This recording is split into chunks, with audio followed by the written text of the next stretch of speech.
आमच्या घरी कोणी ऐरणी भाषा बोलत नाही, पण मला ऐरणी भाषा खूपच आवडते आणि कॉमेडी म्हणून कधीतरी बोलते.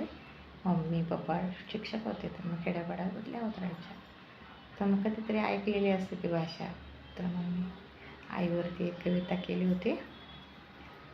आता ती आई असताना केली होती, पण मग आता जेवढी आठवते तेवढी बोलते मी. ऐरण्यामधून कविता आईवरती. मॉम 6 वर्ष जागेवर होती आणि मॉमने मुलांचं शिक्षण केलं. 2 मुलं इंजिनियर केले, मला घर घेऊन दिलं. माझी परिस्थिती नादाराची होती, तर मग माझ्या मम्मी पप्पांनी खूपच सपोर्ट केला आणि मला पुढे नेलं. आणि माझी 2 मुलं इंजिनियर आहेत आता. एक मॅनेजर आहे, एक IT इंजिनियर आहे. तर मी मॉमवर एक कविता केली होती. मॉम जागेवर असताना, म्हणजे चालायची नाही ती 5-6 वर्ष. असं काही आजार नव्हता तिला, काही फक्त चालणं बंद झालं होतं तिचं. रक्त कमी झालं होतं, मग चालणं बंद झालं. मग ते गाणं म्हणते. नातूस ना करता माय, तू दवाखाना जल्दी जाय. या नातूस ना करता माय, तू दवाखाना मा जल्दी जाय.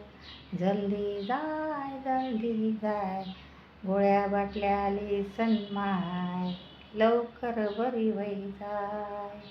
या नातूस न करता माय, तू दवाखाना मा जल्दी जाय. जल्दी जाय, जल्दी जाय, या अनु बेटी ना माय, तू डबा घेत जाय.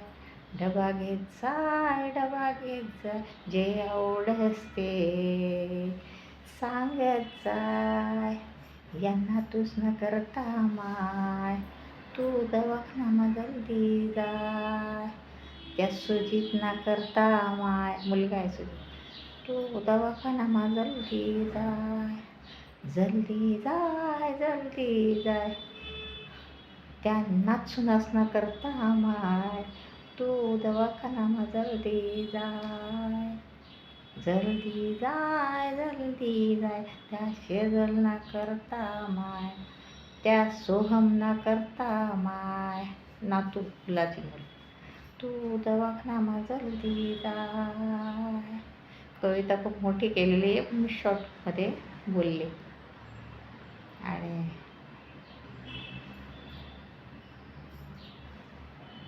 कशी वाटली कविता कमेंट्समध्ये सांगा मला. सबस्क्राईब करा, लाईक करा. Bye, take care.